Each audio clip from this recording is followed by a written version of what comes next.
Hello brothers and sisters, and anyone else listening. This is the 18th of July, and I guess that's all I've really got to say on that, except to say that if a prophet isn't a true prophet, then they're a false prophet.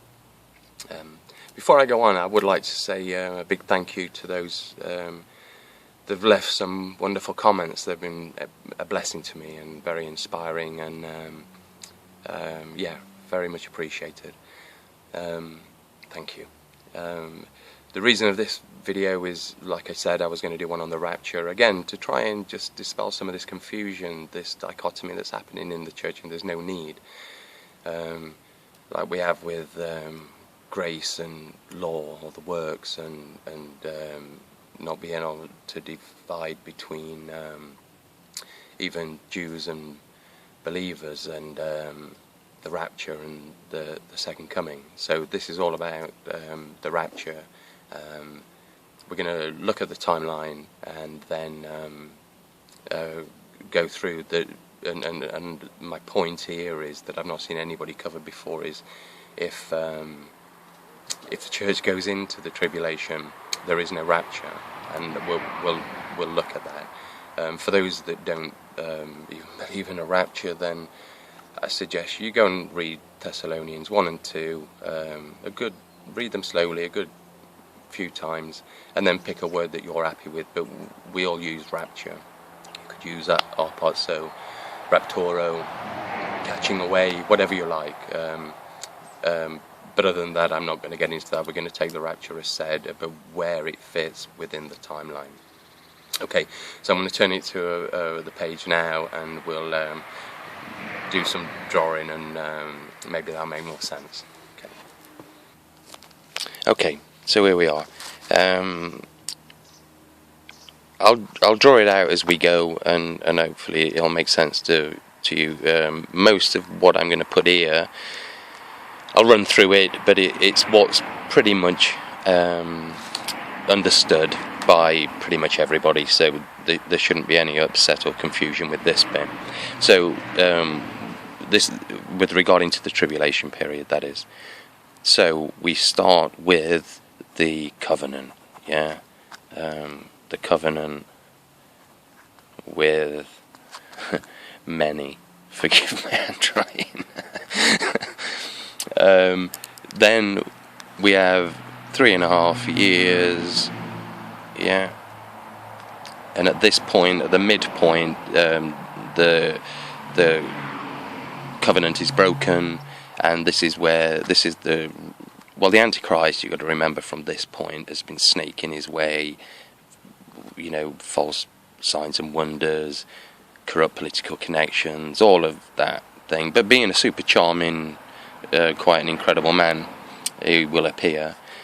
So this is really the point where the Antichrist, bear in mind, or the man of sin, the son of perdition, the lawless one, whatever you want to call him, but we'll call him Antichrist. That's his most popular title. Bearing in mind, this is where the Jews have actually accepted him as Messiah, and they've even got the crown already. So he snakes his way up here. This is where he causes the abomination that causes desolation. So this is where he desecrates the temple. Yeah, I think everyone agrees with that. And then we have what's known often as the Great Tribulation, the last bit of it. Bearing in mind, this is a 7-year period. So we have the final 3.5 years. At this point, he's gathered the world together to come against Christ at his return. So this point is second coming. Yeah, or you might want to say Armageddon. At Armageddon, it is where the battle takes place. There is a bit of a shifting in the world here, and the sheep and the goats, but essentially this ushers in the millennium. millennial reign, if you want. At the end of which Satan is released, bearing in mind at Armageddon, the false prophet and the Antichrist are thrown into the lake of fire, and Satan is thrown into the pit for 1,000 years. This 1,000 years is peace on earth, prosperity, justice, great time, because this is Christ in charge. And it's like the Sabbath of the week of humanity at the minute. At the end of which Satan is released, they gather together and try and come against Christ again. God destroys them. Then it's the excuse me, the great white throne judgment. At which point all those, Satan's judge thrown into the fire to join the false prophet and the Antichrist. All those with the mark of the beast thrown in to the lake of fire. Bearing in mind at this point also hell, death and the grave, even time is thrown into the fire. So we're in eternity here from here on in, and this is the new heaven and the new earth. And this is now, we're in forever and ever. It's an eternal state, this. So I think everybody pretty much agrees that this is how it goes. Now, some of the things we have to bear in mind with the rapture is, what is this period and what is it for? So it's Daniel wrote, for his people 70 weeks were determined. Now we know that 69 of those weeks have been accomplished, so there's 1 week to go. So this is often known as Daniel's 70th week. It's also known as the time of Jacob's trouble, the time of the trouble for the Jewish nation. Okay, so this is to bring to end the age of empires of men. Okay, men were in charge, and look at how atrocious, despicable and evil it has become. And this is why another reason why we need God. Men just not up to the task. It's also to bring in the Jews back to their Messiah, who they missed the first time round. And when they call upon Christ as blessed is the one who comes in the name of the Lord, then Christ returns. Christ returns with the saints. Now this is an important thing. Christ is returning with saints here, on white horses. And then they come and rescue the Jewish nation, bring the peace and so on for the millennium. All well and good. So if Christ is coming with his saints, then presumably they've gone out sometime after. Now, some people, for some reason, think that they're called Post Trib, and so this is the tribulation period, and Christ is going to come afterwards.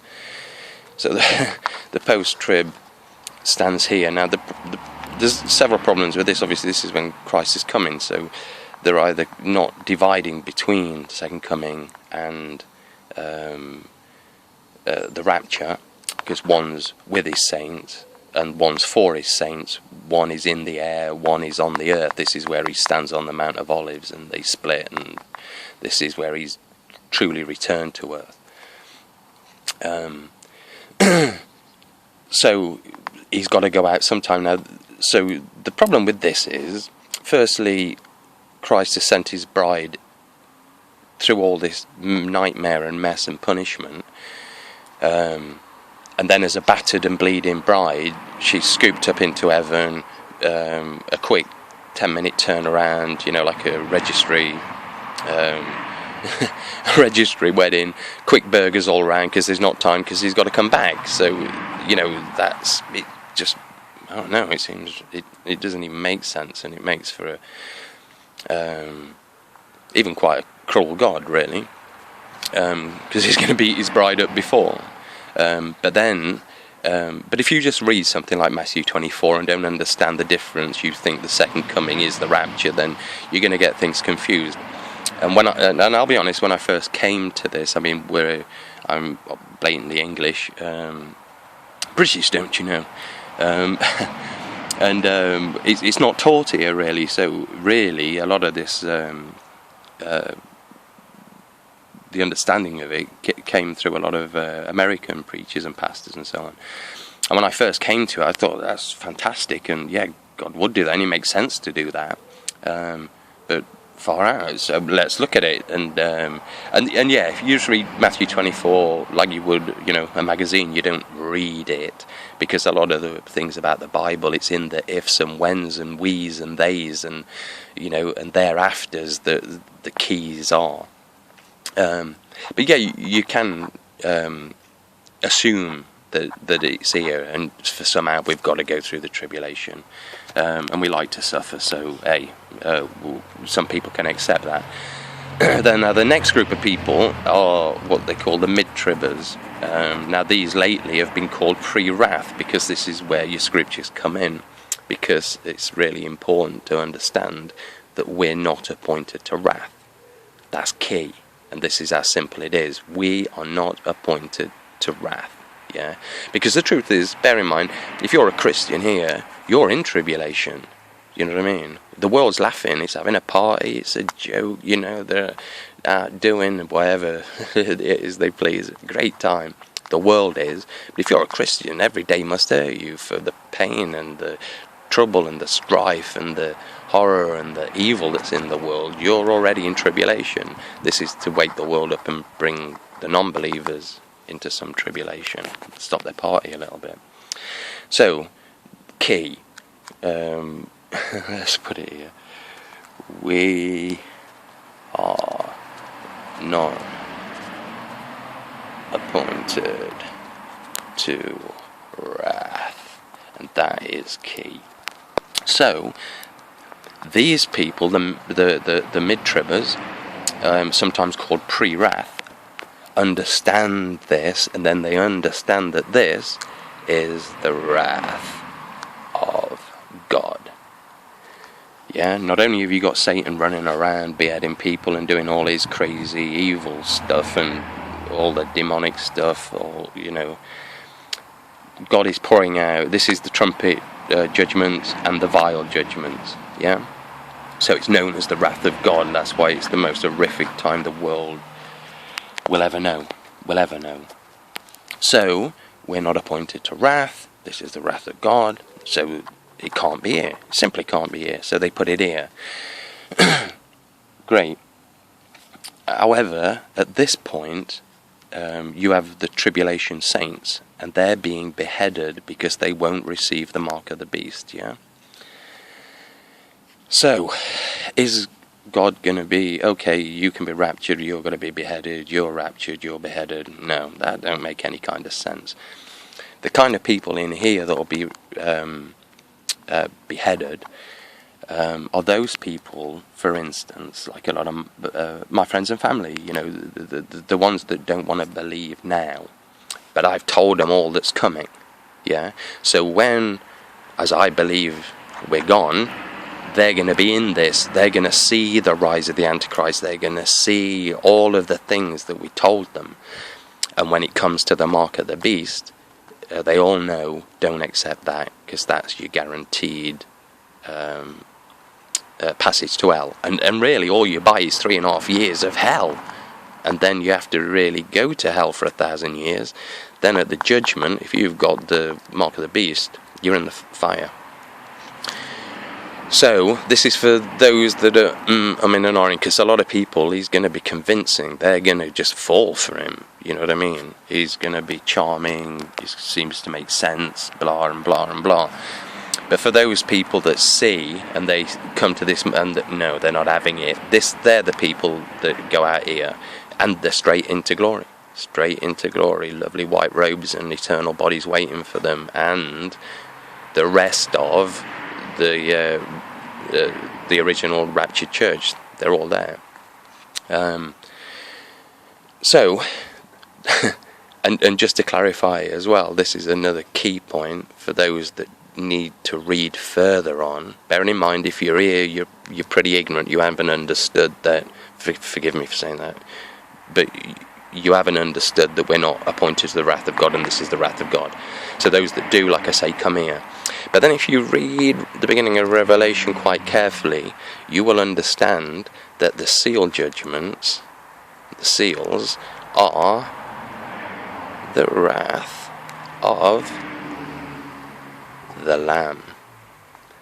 So, wrath of God, wrath of the Lamb, we're not appointed to wrath. Job's done. It has to be before here. It has to be. Because as soon as the seal, because remember, the seal judgment started all. The first seal is like the beginning of the four horsemen, and the white horse is the Antichrist. So he has to, Christ is releasing him in that. Now, if you also bear in mind, what I believe is, and what seems to make sense is, there's the rapture, then there's the Bema seat, which is the judgment for Christians, but it's not a judgment of any condemnation. It's like your Olympic rewards. It's golds and silvers and medals and trophies, and for the stuff you did good, yeah? So that's that. And then you're in your white robes and your crown, and we come through to the coronation of the King. That is the Lamb becoming the Lion. That is, so we are witness to the sealed judgments being opened. And John confirms that in Revelation, because obviously his first concept is, or the first thing he's blown away with is the scene he's seeing. He's seeing the throne of God. He's in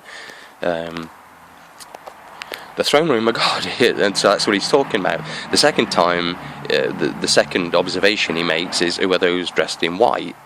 Yeah, and they're the church. They're the raptured church, dressed in white, watching the coronation of their King. So from there on in, and even the person showing John the vision is a Christian, because John tries to fall to his feet to honour him, and he says, no, don't do that, I'm a fellow believer in Christ like you. Now I always find this funny, that the person showing John around could be a medieval Christian. It could be a Christian from our day who was inspired by John. That's playing with time. And just a funky side thought that for those that are interested. So we're in heaven witnessing, and it's the only thing that makes sense. So Christ here, he comes for his saints. He's in the air, and on here he's on the earth. Yeah. There's so many points that I'm not going to get into all of those, but it makes sense. I mean, just that we're not appointed to the wrath of God, the wrath of the Lamb. You only need to know them three scriptures, and the rapture has to be pre-trib. It has to be. There is no other place to put it. But let's say, for the sake of argument, it is either this or this, yeah? Or certainly this, because it seems at the minute there's less mid-tribbers. You're either pre or you're post these days. So let's say post-trib. Does it work, right? So we're believers and we go into the tribulation, yeah? We come to this point and they say, right, mark of the beast or beheading. Well, it's beheading. Beheading, beheading, beheading, beheading, beheading, beheading, every single one of us, plus all the tribulation saints that would come in after once they've seen all this madness happen, all gone. So who's here? Right, it's the elect. The elect are in here, which are the, I'll draw an arrow, the elect are God's 144,000, and they're 12,000 of each of the 12 tribes. They're the Jews sealed in God. So we don't have to worry about them. They will show up in heaven later. But they're the Jews. And who else is in here? Are those with the mark of the beast. Mark of the beast. Curious. So God's going to come and rapture people with the mark of the beast? No, I don't think so. We know what happens to people with the mark of the beast. Regardless of what you've done at the great white throne judgment, regardless of whether you're good, bad, ugly, whatever, if you've got the mark of the beast, you're thrown into the fire. Yeah, you're thrown into the fire for having the mark of the beast. So the only people here are the ones with the mark of God who were protected, or the mark of the beast. So here, there's nobody, from this point, there is nobody to rapture. Yeah, nobody to rapture. Because we'll all be beheaded. And then, if we're all beheaded,